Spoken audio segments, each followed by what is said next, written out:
మరో 4 రోజుల్లో కుంభరాశి వారు ఎవ్వరిని నమ్మకండి. మీకు నమ్మక ద్రోహం అనేది జరగబోతుంది. ఈ రాశివారు చాలా జాగ్రత్తగా అలాగే ధైర్యంగా ఉండాలి. వీరు ఎదుటివారి విషయంలో చాలా నమ్మకంగా ఉంటూ వారితో అన్నీ పంచుకుంటూ ఉన్నారు.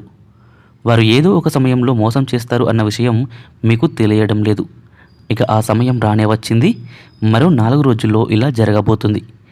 ప్రేమించిన వాళ్ళు కానీ, స్నేహితులు కానీ, బంధువులు కానీ మీ దగ్గర డబ్బు తీసుకోవడం కానీ లేదా మీకు ఇబ్బందులు కలిగించడం కానీ చేయబోతున్నారు. ఒకవేళ డబ్బు తీసుకుంటే తిరిగి ఇవ్వడం అసాధ్యం. ఇక అవమానాలు కనిపిస్తున్నాయి. ఇక మీ యొక్క సీక్రెట్స్ అనేవన్నీ కూడా బయటకు చెప్పడం, అలాగే మిమ్మల్ని ప్రేమించిన వాళ్ళు కూడా మిమ్మల్ని వదిలిపెట్టేసి దూరం వెళ్ళిపోతారు. ఏదైనా మీరు చేయాలనుకున్న మీ సలహా సూచనలు మీకు అస్సలు కూడా పనికిరావు. ఇక మీ కుటుంబ సభ్యుల యొక్క సలహాలను పరిగణలోకి తీసుకోండి. చెడు ప్రయోగాలు చేయించే అవకాశాలు కూడా మీకు చాలా వరకు కనిపిస్తున్నాయి. ఏ పని చేయాలనుకున్నా ఎవ్వరికీ ముందుగా చెప్పవద్దు. ఇలాంటి జాగ్రత్తలతో పాటుగా కొన్ని రకాల పరిహారాలను కూడా మీరు చేసుకోండి. శ్రీ రేణుకా ఎల్లమ్మ తల్లి జ్యోతిష్యాలయం. ముఖం చూసి జ్యోతిష్యం చెప్పబడును. మీ పేరు బలము, మీ భవిష్యత్తులో జరిగేది జరగబోయేది చెప్పబడును.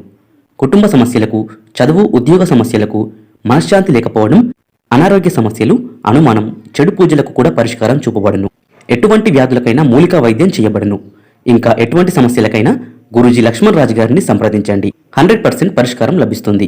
Phone number 8639883141.